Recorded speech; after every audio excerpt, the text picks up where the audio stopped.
पिता परमात्मा सब तेरी संतान, भला करो सबका प्रभु, सबका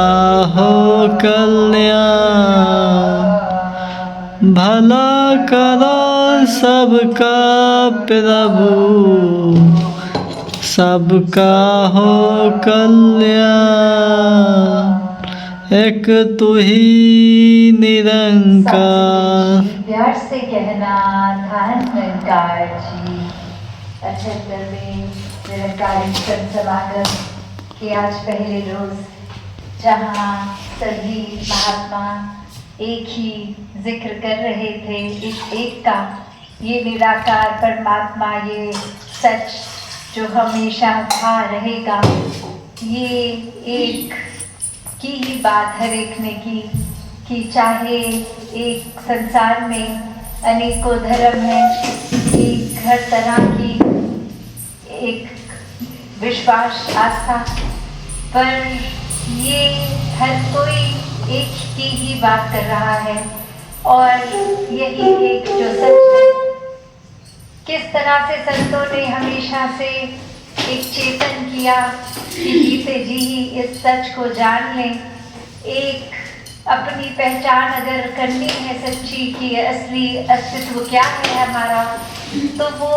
तब तक मुमकिन नहीं है जब तक इस एक परमात्मा को ना जाना जाए, इस निराकार को ना जाना जाए। और जब वाकई ही इस निराकार को जान लेते हैं, तो फिर एक मूल से ही जब जुड़ गए, एक स्रोत ही हर चीज का, ये निराकार, इसकी एक समझ आ गई, तो फिर मन कोई भी वजह ऐसे नहीं ढूंढता जिससे अब हम सिवाय अपने आप को इस एक के साथ एक करके एक हो गए। ऐसे भाव के विपरीत कोई और भाव मन में जन्म नहीं लेता। तो हर एक के लिए आज जो आत्म मंथन का एक मैसेज मंच से आया, इस समागम की थीम भी, तो ये आत्म मंथन सभी यही समझा रहे हैं कि कैसे अपने भीतर की यात्रा करनी है, अपने मन के अंदर, अपने सोचों के अंदर एक चीज को वो इंट्रोस्पेक्ट करते हुए, एनालाइज करते हुए, ये कर्मों को भी अगर कुछ हो गया तो अक्सर सब यही समझाते हैं कि कुछ हुआ भी तो एक बार सोचो कि ये सही किया कि नहीं किया। एक अपनी सोच कर्म करने से पहले जो आती है, उसी लेवल पे अगर हम खुद को ठीक से चैनलाइज कर लें, एक खुद को ही अपने अंदर ये सोचो कि लड़ी जो छिड़ जाती है उसको ही सही रखेंगे, तो फिर वो कर्म नहीं बनेंगे, वो व्यवहार नहीं बनेगा। तो कैसे हर एक ने जहाँ ये सिखलाई दी कि खुद से शुरुआत करनी है, अपने अंदर एक अच्छाई लाके तब्दीली करनी है, क्योंकि ये बात आती है जिस तरह हम वो उदाहरण भी अभी हमने सुना कि हिरण का दिया गया कि हिरण के तो अंदर वो कस्तूरी अपने ही नाभि में, और वो खुशबू इतनी स्ट्रॉन्ग फील कर रहा है और पूरे जंगल में जा के ढूंढ रहा है कि ये कहाँ से आ रही है इतनी खुशबू, और इतना रेस्टलेस होके फिर वो हिरण जगह जगह जा रहा है, ढूंढ रहा है, इस बात से अनजान बेखबर कि ये खुशबू तो मेरे भीतर से ही आ रही है। उसी प्रकार यही परमात्मा जो जितना बाहर है उतना ही भीतर है, और ये भीतर होने के बावजूद इस बात से अनजान इंसान इसको ही खोजने में ये जीवन लगा रहा है। तो कैसे ये परमात्मा तो हर समय हर जगह मौजूद है, एक सिर्फ पहचान की बात है, इस एहसास की, ये ब्रह्म ज्ञान द्वारा ये सच को जान लेने की बात। कैसे फिर अपने जीवन में हर कोई जब ये जान लेता है तो फिर एक संत प्रवृत्ति आ जाती है। फिर वो एफर्ट भी नहीं करना पड़ता कि अब आत्ममंथन किया जाए। ये तो स्वयं हर पल भक्त प्रवृत्ति जो आती है वो एक उसका कैरेक्टरिस्टिक, एक उसका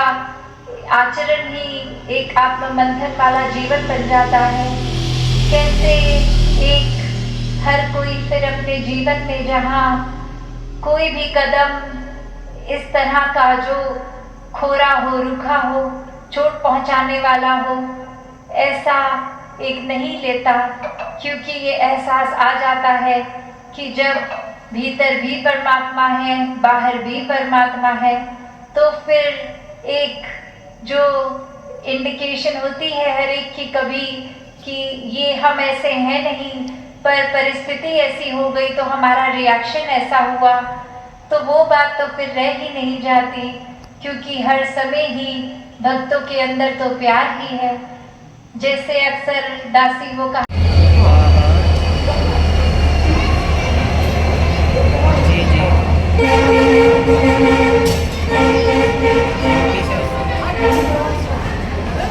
मुरादाबाद मुरादाबाद पहले डी बार में कर रहा हाँ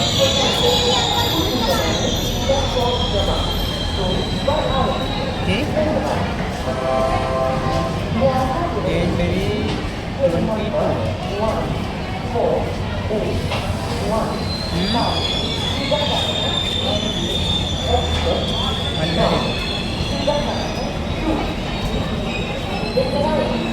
परमिशन है जगह तक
सर इतने में